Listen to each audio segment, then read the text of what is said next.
welcome to this section of this course. So today we're going to be discussing the particular trade setups we want to be seeing before we enter any trade. In this case now, I want to give a live example of stop hunt, shift in market structure, break in market structure, and return to order block. This is GU. This is actually a trade I took today, even though I was stopped out at break even. So let me annotate the chart. This is the particular setup we want to be seeing before we enter any trade. Okay.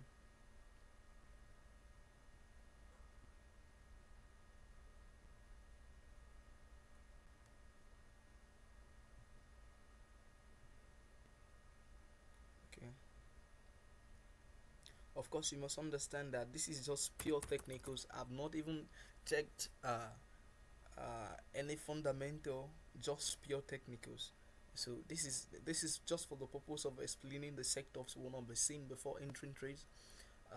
These are your $1,000,000 setups. These are the trades you want to be taking, nothing else. So we have a stop on liquidity purge. Okay, stop on. So after the liquidity was purged there, we saw a liquidity purge here. This was actually a swing low, and price purged that low. Then when price purged that low, we see that price shifted structure. What do I mean by shifting that structure? When price was coming down, we have a high, we have a low, we have a lower high, a lower low, a lower high, a lower low, a lower high, a lower low. Then price created a lower high, failed to create another lower low. So that's a shift in market structure. So that what we call shift in market structure. Whenever you see that signals that uh, uh, the market wants to change trend, be it short term or long term, shift in market structure. Okay, shift in market structure, shift in market structure.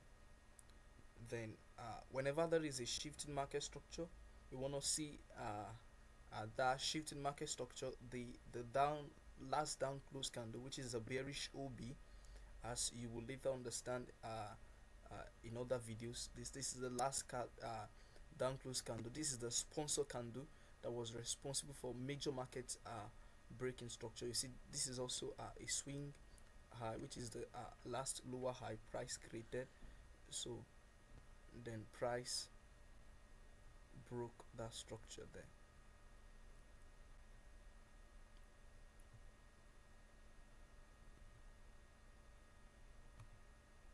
So we see a market structure break there.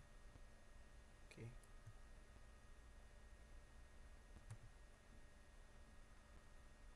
so we see a break in market structure there, a break in market structure. Okay, so a break in market structure. So our N3 will be on this sponsor candle that was responsible for this break in market structure to the upside. You can enter at the very body of the candle or the mean threshold. What do I mean by mean threshold? That is 50% of that hobby. So if you are setting a limit order when you are not on chart, you can just enter. But most of the time, if you are setting your order at the main threshold, you may not get activated. But to be on the safer side, you can put it at the main threshold of that sponsor candle here. So, or you put it at the body of that sponsor candle, or you just wait for price to give you around this area, to give you the same setup in this area. And this is actually what it did here. It stopped raided stops, broke structure to the upside. If not for this candle that is here, I will have considered this sponsor candle here, but this sponsor candle did not break structure, so price may just mitigate this one and rally to the upside again. So if you have entered this trade, I entered actually here. I entered here. I had a little drawdown. I was not on chart, so and then I was stopped out around this zone, this area, because I have a trailing stop. So by assuming you enter at the main threshold of the hobby, like I will always say In fact, 20 pips is enough for you. This is just 30 pips. 20 pips is enough for you for the week. Yeah, and you're done. Not let's say you trade thrice in a day, just in a week. 20 pips daily, or thrice in that week is enough for you to meet your target. Just like I will always say, let's say you have an hedge fund, a proprietary firm you are trading for, and they give you an 100k account.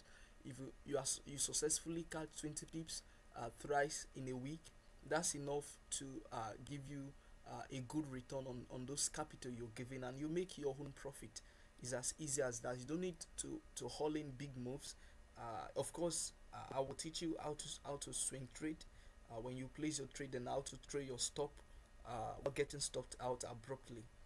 So this is what this particular section is about. See you in the next class.